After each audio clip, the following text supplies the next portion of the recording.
Salut tout le monde, bienvenue sur Spotlight Carrosserie. On est toujours au studio SF pour la captation du podcast et je tenais à remercier les commanditaires de cet épisode.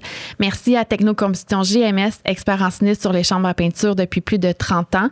Qu'elles soient américaines, canadiennes ou italiennes, ils les connaissent tous. Préparez vos entretiens à l'avance, leurs techniciens se bookent rapidement.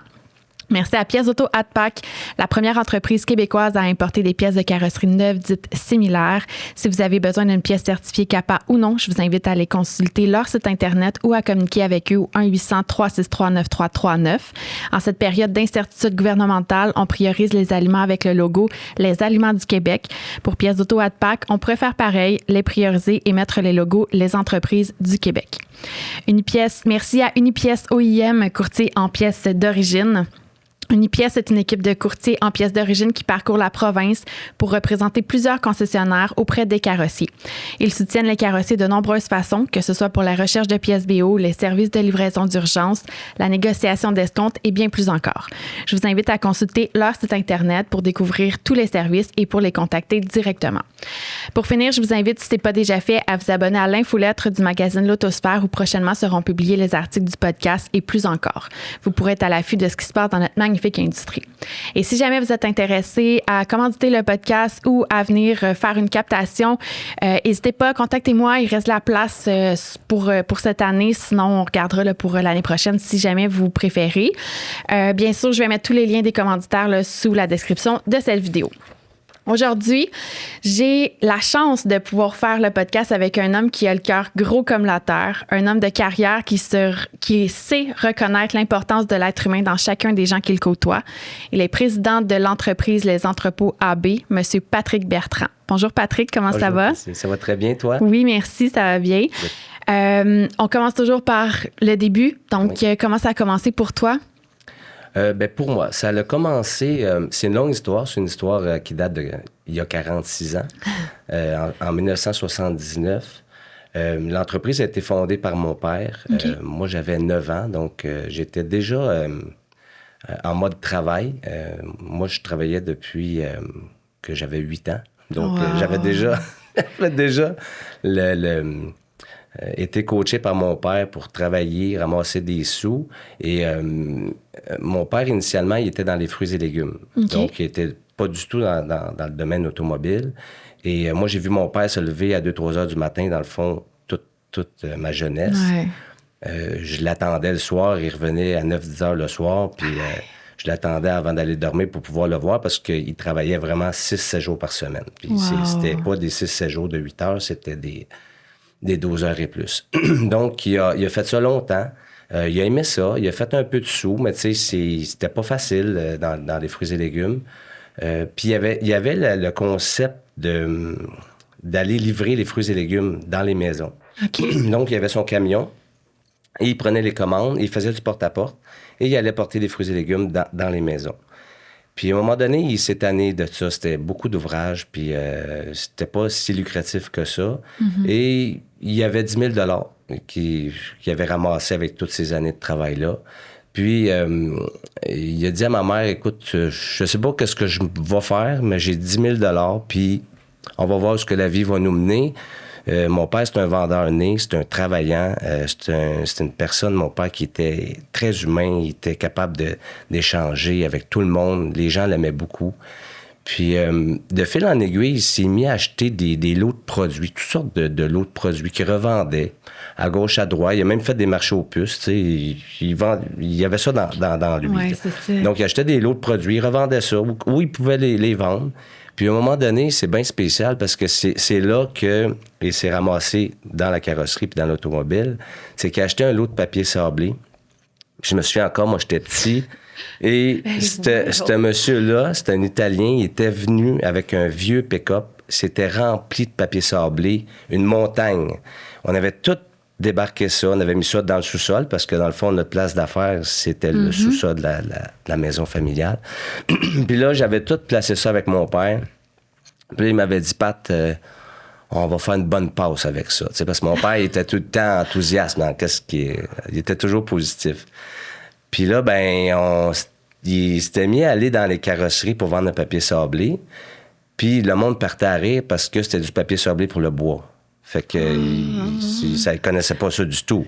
Mais ce que ça l'a fait, c'est que tout le monde lui disait, écoute, André, tu sais, si jamais t'en as pour le métal, du papier sablé, pour les autos, ben, tu reviendras nous voir, tu sais. Parce qu'il avait comme pris mon père un petit peu en pitié, je pense, puis là, mon père, il s'était dit, hey, j'ai une ouverture d'esprit avec ce monde-là, tu sais, dans ce domaine-là, puis je vais essayer d'en trouver du papier sablé pour les autos. Fait que, de fil en aiguille, il s'est mis à la recherche de ça, puis il a trouvé des lignes de produits, de papier sablé, que personne ne vendait au Canada, que lui... Il a pris ces lignes-là parce que tous les grands de notre industrie ne voulaient pas vendre à mon père, naturellement.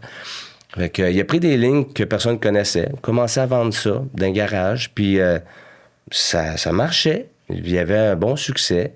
Puis à un moment donné, ben, il s'est mis à grandir son offre de service. Il a commencé à acheter des hauts à l'air, toutes sortes de produits connexes pour la carrosserie. Puis il faisait toujours ça avec le même camion qu'il y avait dans les fruits et légumes. Donc, il avait fait reletrer ça. Ensuite, il s'est mis en contact avec des compagnies de body filler, de plastique et tout ça que personne ne connaissait vraiment ici, au Canada. Il a commencé à introduire ça au Québec, vendre ça avec son camion. À un moment donné, c'est venu vraiment gros. Ce qu'il a fait, c'est que là, il y avait des partenaires qui se sont jumelés avec lui, qui ont parti d'autres camions. Fait que là, mon père, ce qu'il faisait, c'est qu'il formait des helpers qu'il appelait. Puis là, ben, il faisait la run de camion. Puis quand que les gars étaient prêts à aller tout seuls sur le chemin, ben, il leur donnait la run. Puis il disait, regarde, on split les profits puis vend mon stock. T'sais. Fait qu'il a monté ça, mon père, à 21 camions. C'est incroyable. Ouais. Québec, Maritime, Ontario. Il y avait 21 camions. Le chiffre d'affaires, ça roulait. Et là... ce qui se passait, c'est qu'il faisait encore de la route. Mais, tu sais, mon père, il gérait tous les camions, là, tu sais. Fait que ce qu'il a fait, c'est qu'il a dit, je vais vendre les camions. Vous allez être propriétaire de toutes vos runs. Et moi, ben, je vais m'occuper de l'entrepôt. On va se bâtir un entrepôt, on va mettre du matériel et je vais vous vendre le matériel que vous allez revendre dans les body shop. Fait qu'avant ça, il n'y avait pas d'entrepôt. Dans le sens que... Ben, c'était bien spécial parce qu'on avait 2 sous-sols, dont le mien familial. Un autre sous-sol qui appartenait à ma tante, qui louait, et 3 garages qui louaient dans la rue, notre petite rue en campagne où on restait. On avait 3 garages. Okay. Puis moi, ben, à l'âge de 9 ans, ben, des caisses de plastique puis du teneur, je levais ça au bout de mes bras pour les descendre, tu sais. Puis c'est spécial parce que quand les vannes reculaient, quand ils arrivaient dans notre rue, ils pensaient toujours que c'était trompé de place parce que là, à un moment donné, mon père achetait des vannes quand même de produits. Ouais. Puis là, les chauffeurs débarquaient, puis là, ils me disaient, je suis à la bonne adresse parce que je comprenais pas pantoute. Oui, un magasin. Puis là, ben, je cherchais le lift aussi. Puis moi, je disais, on n'a pas de lift. Fait que là, c'est vrai. Mais non, on n'avait aucun lift. Non, on n'avait pas les moyens d'avoir un lift. On n'avait pas d'asphalte. C'était sur la garnotte. Là. J'adore ça. Ouais. Fait que là, je déchargeais le camion. Puis là, le chauffeur, il dépinait son trailer, puis il partait. Puis il me disait, je reviens dans 3 heures ou je reviens dans 2 heures. Puis là, on avait des frais supplémentaires, toutes sortes d'affaires, en tout cas. Fait que, puis là, quand je déchargeais le truck, mon père me donnait tout un coup sur l'épaule, puis il disait, Pat, un jour, on va avoir un lift, tu sais. Il me disait ça tout le temps, ouais. Puis, je fais une parenthèse, mais quand j'ai bâti ma dernière bâtisse, j'ai fait un garage pour les lifts. Puis quand j'ai fait ça, je pensais à mon père, là, que là, on est rendu, des lifts, on en a beaucoup, là, tu sais. Mais, fait que c'est ça. Là, on a pris ce chemin-là. Et moi, de 9 ans à 16 ans, j'ai travaillé activement, là, les soirs, les week-ends. Les étés, c'était non-stop. Je travaillais soit avec mon père, soit avec les autres camions que mon père avait partis. Je travaillais avec eux autres tous les étés à 4 piastres et 25 $. Wow. L'heure du dîner pas payée. Mais on avait droit au repas du jour à 3 piastres et 25.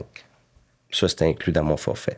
Fait que donc, j'ai travaillé jusqu'à 16 ans comme ça. J'ai ramassé beaucoup de sous. J'ai acheté mon premier triplex à 16 ans. Wow. Avec les sous que j'avais ramassés depuis que j'avais 8 ans. Ouais. Je dépensais pas beaucoup. Je travaillais, puis je plaçais mes affaires. Tu sais, j'avais mon petit carnet de banque, puis je montais ça. Fait que à 16 ans, j'aimais pas l'école du tout. Oui, c'était ma question. Non. J'étais pas bon, j'aimais pas ça, puis j'avais pas d'intérêt pour l'école. Mais tu continuais d'y aller quand même? Oui. Okay. Oui. Puis là, ben, quand j'ai eu 16 ans, c'est là que mon père a décidé de gérer juste l'entrepôt et de vendre tous les camions. OK. Donc, lui, il avait 2 semaines de route, si on peut dire. Puis là, il m'a dit, Patrick, si tu veux, je t'offrirais mes 2 semaines de route. Il te resterait un autre 2 semaines à ouvrir sur le camion parce on voyait nos clients une fois par mois dans ce temps-là. OK. Fait que, il m'a dit, prends le temps d'y penser.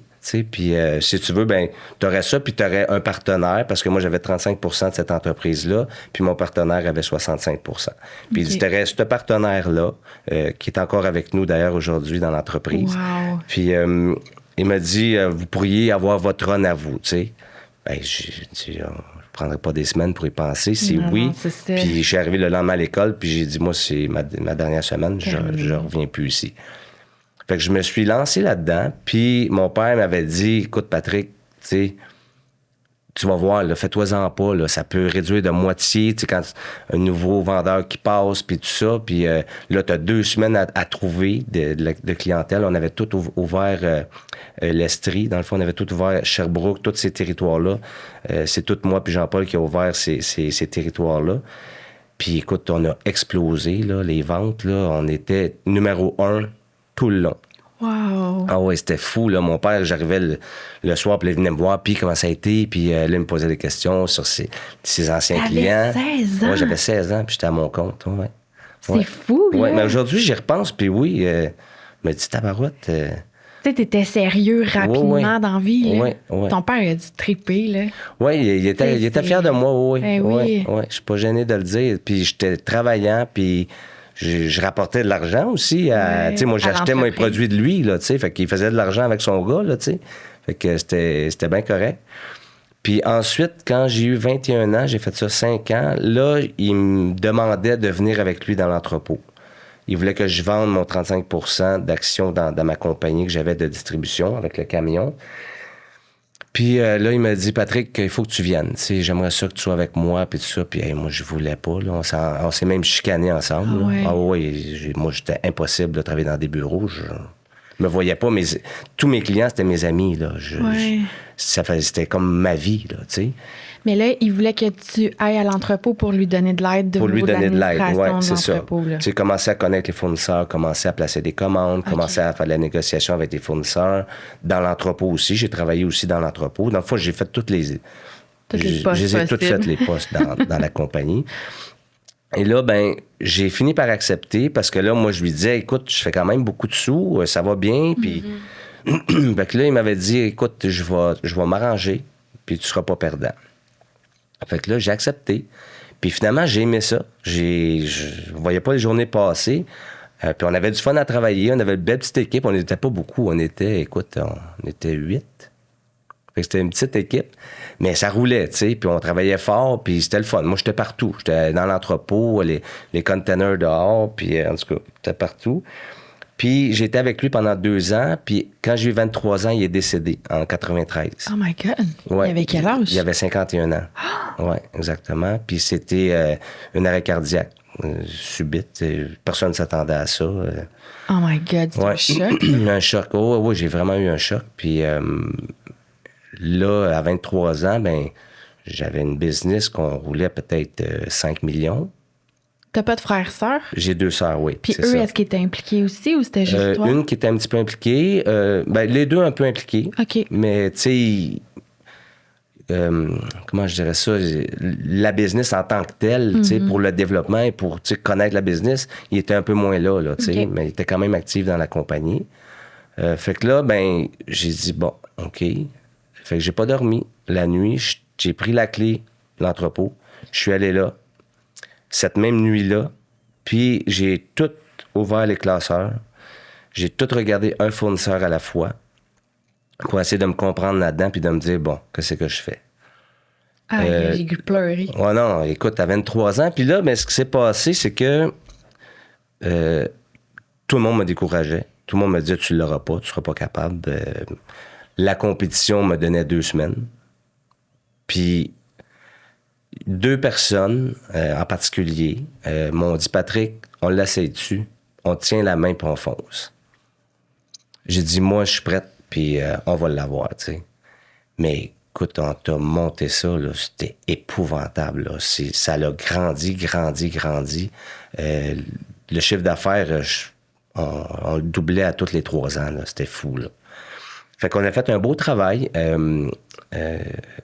Puis justement, c'est ce que je te parlais tantôt, ces gens-là qui m'ont aidé du départ, je vais tout le temps en être reconnaissant. Ils ne sont plus dans la business aujourd'hui, mais ce qu'ils ont fait, je ne vais jamais l'oublier. Puis ça, c'est une partie très importante que moi j'ai, la reconnaissance des gens qui ont fait des choses pour nous dans notre carrière, dans notre business. Je pense que c'est bien important de toujours reconnaître ça puis de toujours rester groundé face à ça. Et là, ben on a monté ça, puis là, ben ça montait rapidement, mais à un moment donné, je me rendais compte que le système camion, on commençait à être un peu saturé. Parce qu'on ne pouvait pas vendre des lignes de peinture. Puis là, ben on essayait de vendre des lignes de peinture, mais ça marchait pas trop. On vendait des petits factory packs couleur standard, tout ça, mais on n'était pas capable de percer le marché parce qu'on n'avait pas de magasin. Et là, j'ai parti mon premier magasin en 2012. Ouais, 2010-2012, à Montréal. Puis là, ben, tous mes clients qui avaient des camions, ben, ils me disaient tout, hey, t'es-tu fou, là, voyons donc, qu'est-ce que tu fais là, puis on s'en va pas. Fait que moi, je voulais faire un virage complet, puis transformer mon réseau de camions en magasin. Fait que c'était un passage assez difficile, dans le fond, parce que les gens étaient bien, ils faisaient des sous. Mais moi, je leur disais tout le temps, c'est bien correct tout ça, mais votre business... elle va pas prendre de valeur avec un camion puis de l'inventaire, tu sais. Mais si tu as un magasin, si tu as de l'actif immobilier, des beaux inventaires, une belle clientèle, ben ta business, elle va prendre de la valeur et elle va valoir de quoi, tu sais. Est-ce que je peux t'arrêter 2 secondes? OK, attends une minute, là. Là, depuis 1979 jusqu'à 2012, vous étiez tous en camion à aller chez les 2012, garages. Peut-être je me trompe. Hein. Ben, c'est pas grave. Ouais. Mais tu sais, comme le principe est que tous les inventaires sont, mettons, à l'entrepôt. Après ça, les gars viennent se faire comme un... Exactement, oui. Ils loader leur truck, puis après ça, ils vont le transporter. Faire leur run, on appelait ça de même. OK. Ouais. Puis là, ça devient saturé à quel niveau? Bien, ça devient saturé au niveau qu'on ne peut plus rajouter des lignes de produits. Parce que quand je rajoutais des lignes de produits, le camion, là, tu peux pas l'agrandir. Oui. Fait que là, je voyais que moi... Avec l'entrepôt, j'avais l'opportunité d'amener plein de lignes de produits, mais ma clientèle n'était plus capable de stocker ou d'absorber tous ces nouveaux produits-là. Fait qu'avec le magasin, tu pouvais mettre des nouveaux produits. Puis d'agrandir les lignes de produits et de vendre la peinture et d'intégrer des lignes industrielles, en tout cas, tu sais, puis aussi éventuellement des lignes mécaniques. Donc, tu sais, là, ça changeait. C'est ça. Ouais. Et là, quand j'ai fait ça... 1 an après, j'en ai un autre qui était le plus négatif face à ça, puis qui a dit, moi aussi, je me pars en magasin, puis j'éteins ma run de camion. Puis après lui, là, on a tout fait ça. Ça s'est étalé, je te dirais, sur 3-4 ans. Et là, on a tout redessiné le modèle d'affaires, magasin, des territoires protégés pour chacun des magasins. Et là, ça a pris un autre... c'est incroyable, un autre élan. Là, on a grandi le chiffre d'affaires et l'offre de service aussi c'est fou, là, le nombre de produits. On a au-dessus de 14 000 numéros de pièces en stock disponibles en entrepôt, à part des commandes spéciales et tout ça. Fait que c'est ça un peu l'histoire. Aujourd'hui, on est rendu plus que 50 employés. Le potentiel il est incroyable, là, c'est fou. Tout ce que... Tu sais, j'ai plus d'idées que qu'est-ce que je suis capable de faire, là, tu sais. C'est incroyable. En ce moment, mon équipe complète, à tous les départements, on est à son plus fort au complet, là. J'ai jamais eu une équipe comme ça. On a eu des fortes croissances dans les 3 dernières années, très, très grandes. Mais là, je sais là, que là, comment je suis équipé en ce moment, là, je suis capable d'aller à l'autre niveau. Dont refaire des acquisitions, parce que depuis le décès de mon père, on a fait 4 acquisitions et j'aime ça faire ça. Tu sais, c'est quelque chose que je mets toujours en priorité dans mes tâches. Qu'est-ce que c'est une acquisition pour... Une acquisition, c'est d'acheter, dans le fond, que ce soit un compétiteur ou quelqu'un qui a des lignes connexes à nous qu'on peut intégrer dans notre compagnie. OK. Fait que ça, on est tout le temps à l'affût de ça. Puis j'ai tout le temps en liste 1, 2, 3 personnes que je parle, qu'on regarde qu'est-ce qu'on peut faire, qu'est-ce qu'on peut... puis notre marché, on va se l'avouer, les gens, il n'y a pas beaucoup de jeunes qui rentrent dans le marché, donc c'est plus des gens qui sont un peu plus vieux qui veulent partir. Donc, moi, je suis bien positionné pour faire des acquisitions dans notre industrie. On a aussi notre marché industriel qu'on développe bien, qu'on est en train de lancer une nouvelle offre de service qui va sortir au mois de mai, qui devrait nous amener à 3 à 5 fois notre chiffre d'affaires d'ici peut-être 4 ans. Qu'est-ce que c'est, ça? Ça, dans le fond, c'est toute la quincaillerie industrielle. Dans le fond, tout ce qui est boulonnerie, tout ce qui est les vis, c'est vraiment quincaillerie industrielle. Ah, oui. Fait que ça touche un autre marché, mais ce qui est bien correct avec ça, c'est que quand on rentre dans des industries avec ces produits-là, on est capable de tout vendre nos produits qu'on a déjà en entrepôt, comme les papiers sablés, les gants. Tout ça, ils servent tout de ça aussi. Même des lignes de peinture aussi. Donc, ça nous donne un coup de main pour faire grandir aussi les lignes de produits qu'on a déjà. Et le potentiel, il est énorme, vraiment. C'est tellement le fun pour le client d'avoir tout à la même place. Ah oui, définitif. Ils font affaire avec un fournisseur, puis tout est là. Oui, et dans ce marché-là, ils n'ont pas de service, les gens. Okay. C'est bien spécial parce que nous, dans l'automobile, on est habitué à donner un service de haut niveau, puis on doit garder des standards hauts parce que la compétition, je ne me le cacherai pas.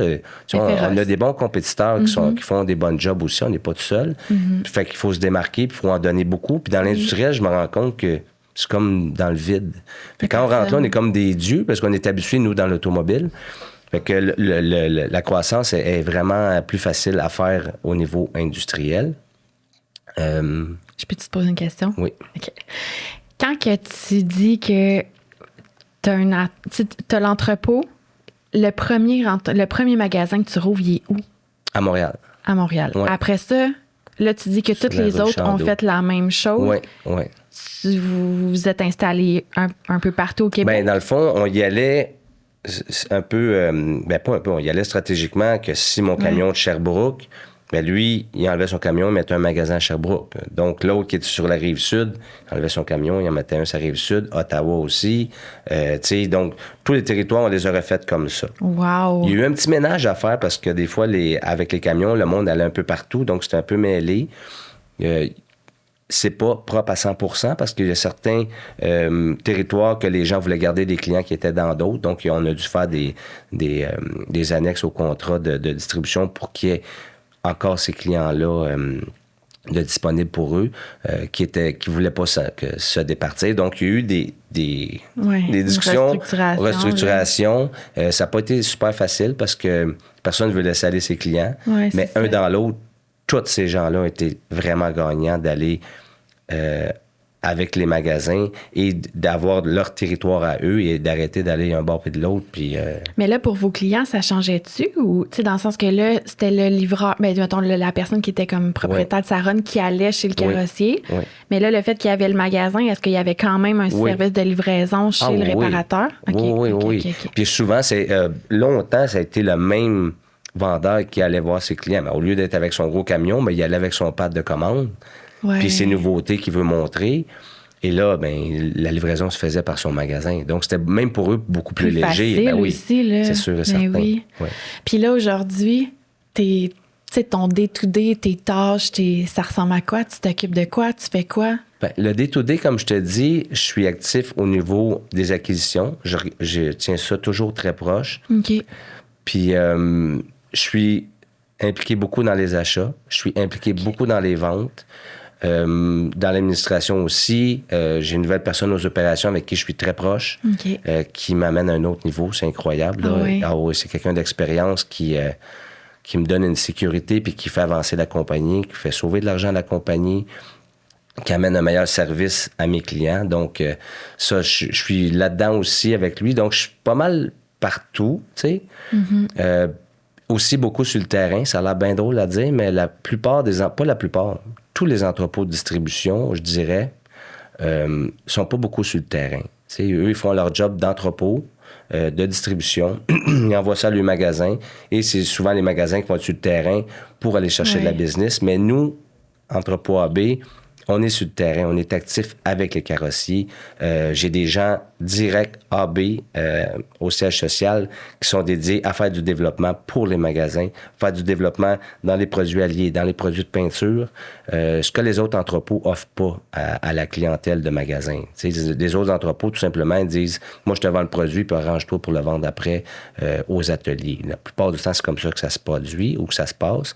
Mais nous, on met beaucoup, beaucoup d'énergie au développement et à la relation avec les ateliers. Donc, moi, j'ai de la relation avec plein d'ateliers.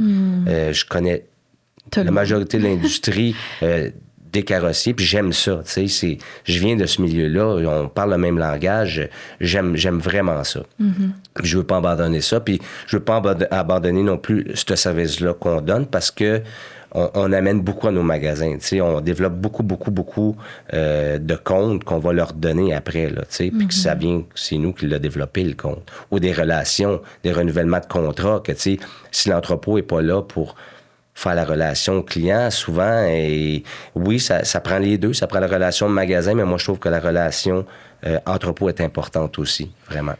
Puis t'as pas aidé parce que, juste te donner un exemple, là, j'ai parlé à quelques personnes avant aujourd'hui, là, puis je leur disais que j'avais un podcast ce matin, puis ils me disaient « Ah, c'est qui? » Puis quand je disais que c'était toi, les gens étaient vraiment contents et les gens attendent l'épisode. Là, t'es comme « Ah, moi... » Sans exception, j'ai tout eu comme commentaire « Ah, je l'aime tellement lui. Ah, il est tellement gentil. Intéressant. » Fait que, tu sais, ta relation que tu as priorisée dans les dernières années ou depuis toujours, ben ça porte son fruit, ça porte ses fruits parce que les gens t'apprécient vraiment. Ah, c'est gentil. C'est le fun. Quand on a été visiter les entrepôts AB, moi, je suis restée estomaquée devant le centre de formation puis toute l'installation que vous avez à l'entrepôt directement. Oui.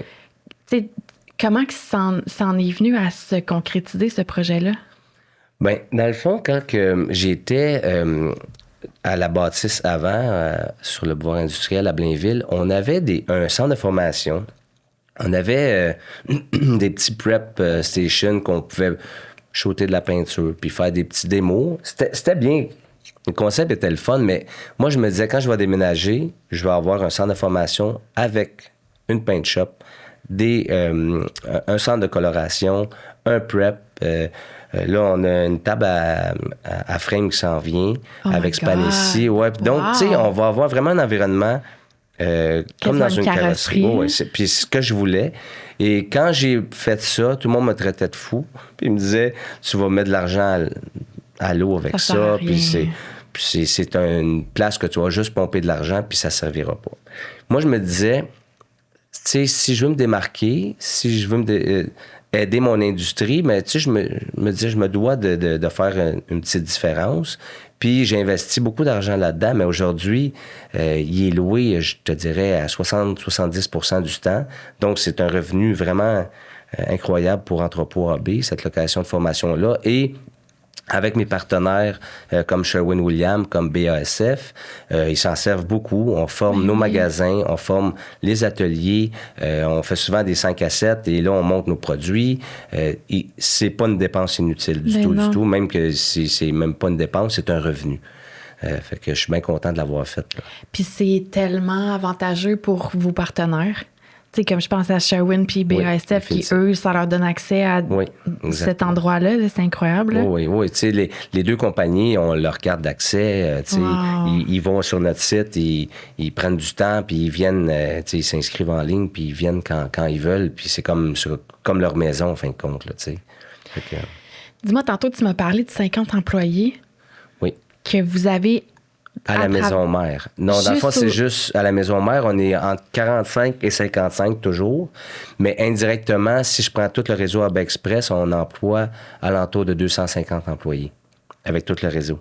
C'est quand même beaucoup. Oh my God! Oui, c'est beaucoup de monde. C'est vraiment. Beaucoup de familles, hein? Oui. C'est quoi AB Express? Bien, dans le fond, AB Express, c'est nos magasins. OK. Franchisés. OK. Oui, c'est notre chaîne de magasins en réalité. Eux autres, on en a 21. J'en ai principalement au Québec, j'en ai en Ontario, puis j'en ai un à Vancouver. Là, on se rend compte que plus on développe dans l'Ouest canadien, plus on va devoir être un petit peu plus efficace au niveau du transport et de la logistique. Ce qu'on est en train de faire, c'est un partenariat avec un regroupement d'achats avec qui on va travailler ensemble, premièrement pour vendre à leur réseau, mais aussi pour avoir une place d'entreposage et de distribution dans l'ouest du pays.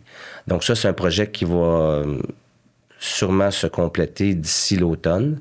Et là, je vais avoir un pied à terre dans l'ouest du pays pour servir cette clientèle-là. Donc là, je vais vraiment être positionné pour grandir mon chiffre d'affaires beaucoup dans l'ouest du pays. Je le fais déjà parce que notre croissance vient beaucoup du hors Québec. C'est assez surprenant de voir ça, là. Qu'est-ce que tu veux dire? Bien, dans le fond, au Québec, on a fait une belle croissance, on a fait un beau travail, mais Ontario et l'Ouest, on est toujours là et on fait toujours une croissance. Mais là, ça augmente de plus en plus. On voit le chiffre d'affaires par province qui augmente beaucoup, beaucoup hors Québec. Là. C'est incroyable. OK, fait que dans le fond, ce que tu as fait, c'est que tu as pris ta recette que tu as bâtie ici, puis tu l'as amenée dans les autres provinces. Dans les autres provinces. Oui.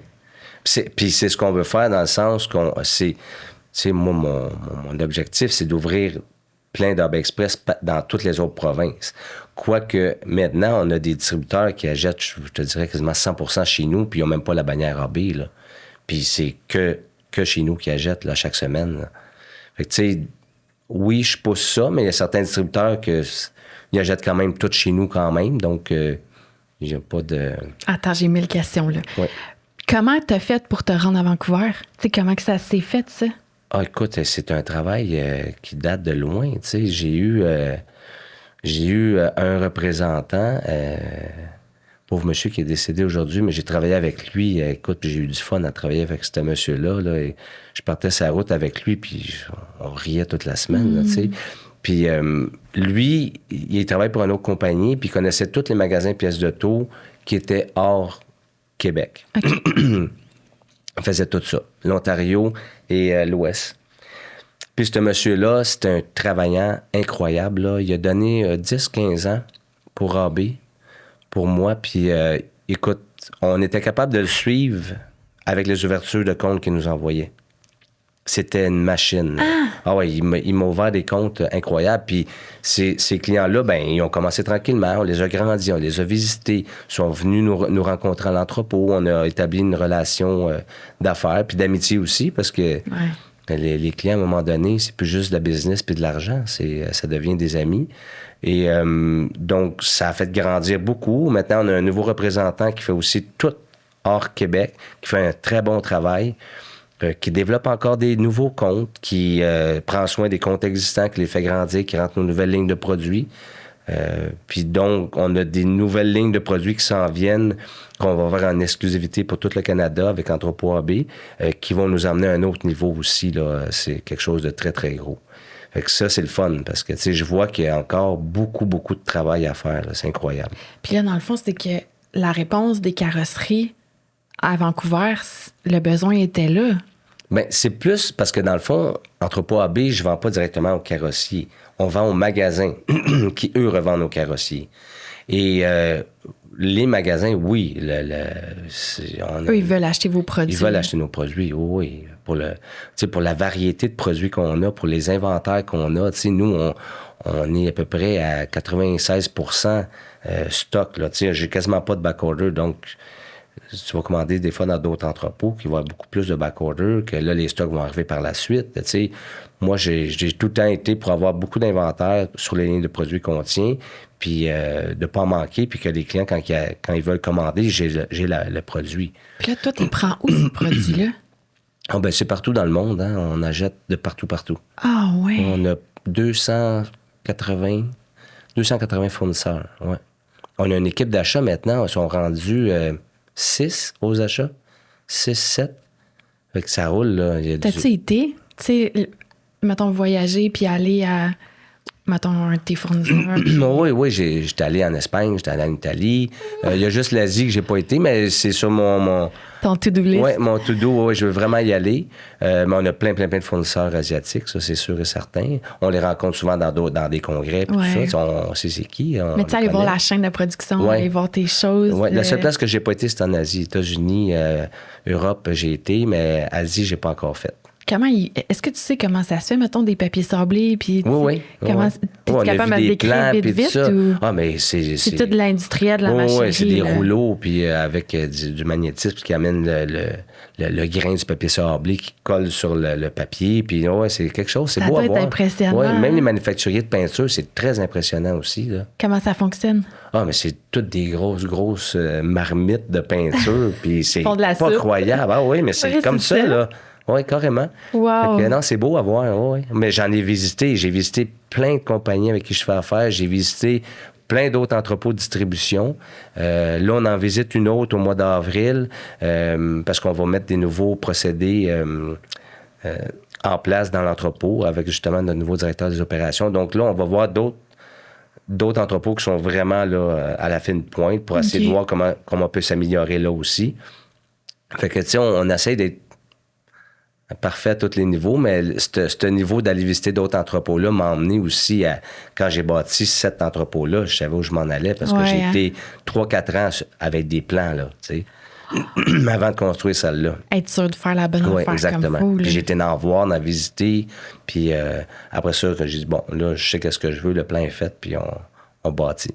Est-ce que l'environnement, c'est un facteur pour vous autres? Ou, parce que dans le fond, la peinture, c'est tes fournisseurs de peinture, mais... Oui, mais on a quand même un rôle très important. Oui? Oh, oui. Oui, pour l'environnement, il faut être très, très, très vigilant. Il faut faire très attention à ce qu'on achète. Moi, je fais signer des documents à tous mes fournisseurs comme quoi ils se tiennent responsables des produits qu'ils me vendent pour être bien certain que c'est tous des produits qui sont conformes. Qui respectent les règles. Pas tous les gens de l'industrie qui font ça, je te dirais, mais moi, on peut être certain que quand un produit est dans mon entrepôt ou dans nos magasins, quand on le vend à l'atelier, c'est sûr qu'il est conforme aux normes. C'est qui te vérifie? C'est le gouvernement? Environnement Canada. C'est Environnement Canada, OK. Oui. Oui, puis on a des gens pour ça, là. Puis nous autres, c'est tout documenté, toutes les lignes de produits qu'on rentre, c'est tout signé avec les fournisseurs et nous, on fait notre vérification aussi pour être sûr que tout est conforme. C'est très important, puis on prend vraiment pas ça à la légère, là, ce dossier-là. Ça revient un peu à ce que tu me disais tantôt, tu sais, que tu mets de l'énergie sur chaque détail de toute l'entreprise pour être sûr que ça fonctionne. Oui, mais ça, c'est une partie importante, là, je veux dire, c'est l'environnement, là.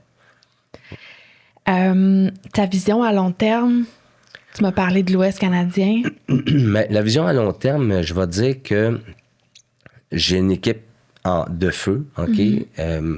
J'ai encore la passion de ma business et de l'industrie. Je me lève le matin puis je suis content, tu sais, je suis heureux. À long terme, je sais que dans 5 à 10 ans, je peux encore redoubler ce chiffre d'affaires-là. Oh my God. Oui. Et on parle avec des gens, peut-être pour faire des partenariats, pour voir comment on pourrait grandir encore plus vite. Aussi des acquisitions. Aussi des gens de ma direction qui peut-être voudraient reprendre tranquillement un peu le flambeau, parce que moi, j'ai 54 ans, là, je veux dire, je ne vais pas travailler jusqu'à 80 ans, c'est certain. Profiter de la vie. Je vais profiter un petit peu, parce que j'ai quand même travaillé depuis que j'ai 8 ans. Là, si on fait le calcul, il y a quand même il y a quand même 46 ans de travail. Oui, c'est quelque chose. Mais j'aime encore ça, puis je vois tellement toutes les opportunités que je veux que ça continue. Ouais. Donc, tu sais, je m'organise. On a des plans de relève, des plans de transition qu'on est en train d'étudier, des plans de partenariat aussi. Donc, en ce moment, je travaille là-dessus, vraiment, pour amener la compagnie vraiment à l'autre niveau. Puis, la vision à long terme, je te dirais que je suis en train de la travailler en ce moment pour vraiment performer encore plus. Puis, je suis content, dans le fond, qu'on est les leaders dans la carrosserie comme entrepôt. Tu sais, nous, on est spécialiste carrosserie. Donc, en spécialiste carrosserie, je te dirais que je veux rester numéro 1 puis aller encore plus haut. Donc, je vais faire les actions pour que ça continue. T'es-tu fier? Oui. Ah oui, je comprends. Quand je regarde mon parcours, là, ça n'a pas été facile. Là. J'ai rien eu de donné. Là. Quand mon père est décédé, là, j'ai pas hérité de la compagnie, moi. Là. Ma mère, elle s'est revirée puis elle m'a dit, bon, ben, si vous voulez continuer, ben, faut vous acheter la compagnie. Mais moi, j'avais beaucoup d'actifs, mais pas d'argent. Fait que j'étais pas capable, là. Fait que j'ai dit, regarde, si tu veux me financer, je vais te payer sur 3 ans ou 5 ans. Mais finalement, tu sais, elle m'a fait confiance, mais tu sais, je l'ai payé dans 2 ans. Toutes ces choses-là. Fait que je suis fier parce que ça n'a pas été facile jamais, là, tu sais. j'ai travaillé fort. Là, on s'est monté une équipe qui est incroyable. Les départements sont tous à pleine capacité, que ça roule partout bien. Fait que, je suis fier. Puis, je suis fier aussi de voir, qu'il en reste encore à aller chercher, là, tu sais. Mm-hmm. Fait que ça, c'est le fun aussi. Tu sais, des fois, on a comme l'impression... tu te dis, voyons, il me semble, là, j'ai comme pas de projet, mais moi, depuis que mon père est mort, ça m'a jamais fait ça. J'ai jamais été comme dans une zone de confort, de me dire, bon, là, on va prendre un petit break, là. Il est toujours arrivé des projets que j'ai pris, puis j'ai dit, oh boy, OK, celle-là, là, si je le fais, là, ça nous fait grandir encore. Fait qu'il n'y a jamais eu une année que l'eau était calme. Depuis que mon père est parti en 93, chaque année, mais aussi je m'en mets, là, je dois l'avouer que je cours après un peu, là, mais aucune année que l'eau était calme, dans le sens qu'on a tout le temps relevé des nouveaux défis. Challenger. Tout le temps. Des nouvelles lignes de produits, des nouveaux clients à aller chercher, des clients que ça m'a pris 5 ans, 10 ans à aller chercher, là, à cogner à la porte sans arrêt, là. Mais je le faisais. Mais t'es ambitieux, là. T'as ça dans toi, là. Oui, mais j'aime ça aussi. Là. Ouais, j'aime ça. Déjà, à l'âge de 16 ans, de dire, moi, j'arrête l'école, je m'en vais là-bas. C'est déjà là. Ça fait preuve d'une de ta grande ambition, là. Exactement. Ouais. Ta mère, est-ce qu'elle a vu ton succès? Est-ce qu'elle a vu que ton père, il n'a pas eu la chance de voir, mais ta mère, elle, là, oui, elle a vu. Ma mère est décédée, ça va faire 4 ans. Oui, elle a vu tout ça. Elle a dû être impressionnée. Elle est impressionnée, mais aussi inquiète parce qu'elle me disait souvent, là, je veux pas que tu fasses comme ton père, je veux pas que tu laisses ta peau. Donc, tu sais, souvent quand j'allais manger avec elle, elle me disait, Patrick, fais attention. Puis elle me disait toujours, t'as pas besoin d'autant. Pourquoi tu fais ça comme ça, tu sais? Fait que, je pense que c'est le rôle d'une mère aussi, là. Elle essaie de me calmer, mais elle m'a vu depuis que j'étais tout petit, là, travailler comme un fou. Puis elle me disait souvent, écoute, Patrick, tu t'entraînes une gang, tu sais, là, puis peut-être pense à toi un peu, là, tu sais. Fait que, oui, j'essaie de penser à moi, mais sauf que, tu sais, quand mon père me disait tout le temps, quand t'es dans l'engrenage, c'est bien dur de te sortir, tu sais, parce que t'es dedans, ça fonctionne, ça marche. Donc, ça devient que tu veux tout le temps plus, hein, tu sais. Je vais te poser une question que j'avais pas mise sur la feuille, puis sens-toi bien à l'aise de pas répondre si ça va trop loin, là, mais est-ce que tu as des regrets d'avoir travaillé autant que ça? J'ai pas de regrets. Je le referais-tu? Aujourd'hui, je te dirais non, là. Parce que j'ai encore d'énergie, beaucoup. Mais certaines choses que je me suis dit, je me suis peut-être pas respecté là-dedans, tu sais. Okay. Avec certaines personnes. Que j'aurais pu faire autrement, que ça aurait été un peu plus facile. Et aussi, on va se le dire, j'ai arrêté l'école à 16 ans. Donc, si j'avais eu un peu plus de scolarité, ça aurait été bien plus facile aussi. Parce que moi, c'était bouché double, parce que je travaillais en tabarouette pour y arriver, parce que, tu sais, je rencontrais du monde. J'avais 23 ans, je rencontrais du monde de 40, 50 ans avec des cravates. Ouais. Il te manquait d'outils. Il me manquait un petit peu d'outils, mais que j'ai appris quand même, tu sais. J'apprenais vite, puis j'ai fait des petites erreurs, mais je me reprenais vite, puis, tu sais, mais le regret, ouais, c'est peut-être juste ça. Certaines personnes m'ont peut-être manqué un peu de respect parce que j'étais jeune, tu sais, qui m'ont brassé beaucoup et que j'ai laissé faire parce que je voulais tellement que ça marche que je me suis un peu laissé faire là-dedans. Ça, je ne referais pas ça, par contre. Je fais pas ça du tout non plus. Tu t'écoutes. Oui, c'est ça. Ouais. Mais je voulais tellement que ça fonctionne que j'étais prête à tout. À tout. Oui, exactement. C'est le seul petit regret. Sinon, je ne regrette rien. Vraiment. Est-ce que tu aurais un conseil? Tu sais, comme... Toi, en plus, là... Tu sais, comme... J'essaie de te demander c'est quoi le conseil que tu pourrais donner à un jeune qui a son père comme entrepreneur, parce qu'on en a beaucoup dans l'entreprise, dans l'industrie, en fait. Dans l'industrie, c'est ça. Ouais. Que ce soit un gars ou une fille, que leur père est entrepreneur ou leurs parents sont entrepreneurs, puis eux souhaitent aussi reprendre ça. Mais toi, en plus, t'as perdu ton père à 23 ans. Là, fait que, tu sais... Oui, t'as grandi, t'as pris comme le meilleur de lui le temps qu'il était là, mais après ça, t'as quand même dû devenir un homme seul. Ah oui, tu sais, un homme, un entrepreneur, tout ça seul. Mais t'aurais-tu un conseil à donner à un jeune Un jeune qui travaille avec son père, qui est entrepreneur, premièrement, la chance qu'on a, c'est quand on est avec notre père, tu sais, puis qu'on peut apprendre, puis d'aller le plus qu'on peut avec notre père, puis dans le fond, c'est la meilleure école. Moi, quand j'étais avec mon père, c'est là que j'ai vraiment tout appris. Quand il n'est plus là, il n'est plus là. Tu sais. Moi, j'en posais des questions, mais il n'était plus là. Tu sais. Il y en avait des chemins que je me disais, je prends-tu à gauche ou à droite, mais il n'est plus là. Tu sais. Fallait que tu trouves ta réponse. Hein? Oui, c'est ça. Fait que, tu sais, de se rapprocher, puis dans le fond, c'est l'expérience, là. C'est notre père qui l'a, qui peut nous la transmettre. Oui, c'est sûr, on est jeune, on a une autre vision, on a des façons différentes qu'on peut penser dans notre tête qui vont être bonnes, des fois qu'ils sont aussi. Mais oui, c'est de vraiment rester proche, puis encore une fois, de rester reconnaissant envers tous les gens qui nous ont aidés, parce que, je me répète, mon père, il m'a aidé pendant 23 ans, mais après, j'ai d'autres personnes qui m'ont aidé dans le business, là, puis je suis zéro gêné de le dire, puis je vais tout en être reconnaissant, comme j'ai dit tantôt. C'est important, ça, de reconnaître ça aussi, vraiment.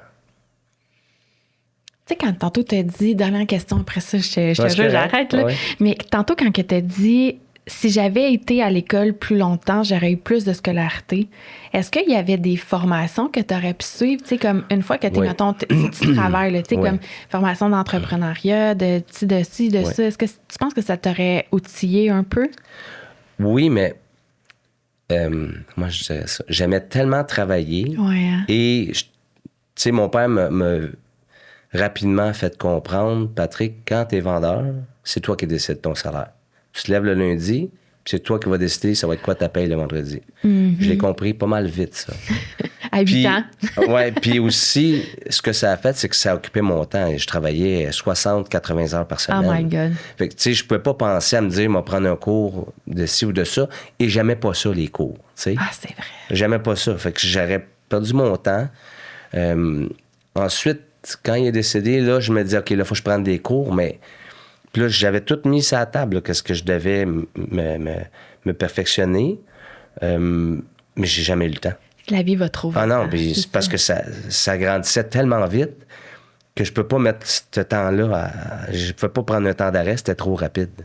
Fait que j'ai pas pris le temps, mais à fin de compte, ben ça a quand même donné un beau succès. Puis tu sais, j'ai appris au jour le jour avec différentes personnes, avec différentes rencontres, des gens qui m'ont fait grandir, des gens que j'ai vu aussi que ça allait pas selon mes valeurs ou que moi je ferais pas ça en business, que je dis non, ça je ferais pas ça.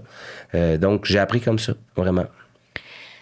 C'est incroyable parce que tu es capable d'aller chercher le bon de chaque personne que tu croises. C'est comme de dire, ah ben ça je le prends, ça me va, ça, c'est aligné avec ce que je veux. Puis ça, c'est pas bon, mais je vais le tourner. Puis ça va me challenger, puis ça va m'amener, ça va peut-être me driver à quelque chose, tu sais. Oui, mais c'est vraiment ça que je fais aussi. Puis c'est comme ça que j'ai réussi à grandir, puis à faire grandir l'entreprise aussi, là. Puis à maintenant, aujourd'hui, de me dire, bon, hey, on a fait tout qu'un beau chemin, Entrepôt AB, c'est 46 ans d'entreprise. Puis, comme je me répète, mais qu'est-ce qui est le plus beau, c'est de voir aussi ce qui s'en vient, puis ce qu'on peut faire, puis où on peut aller. Puis c'est ça qui est le fun, là, vraiment. C'est fou parce que, tu sais, ça a tellement grandi, puis ça a encore de la place à grandir. Ça a encore de la place, oui, définitivement. Vraiment. Incroyable. Oui. Est-ce que tu aurais quelque chose à rajouter avant qu'on termine? Bien, je voulais te remercier pour l'invitation. C'est vraiment gentil. Puis c'était une belle entrevue. Je suis content d'avoir fait. Puis s'il y a d'autres sujets, bien, je suis disponible. Merci à toi de ton temps. Je sais que c'est précieux. Je sais que c'est challengeant parce que c'est pas quelque chose que vous êtes habitué, mais je pense que tu as été très à l'aise. Tu as été très bon, en tout cas. Merci beaucoup. Merci à toi. Merci.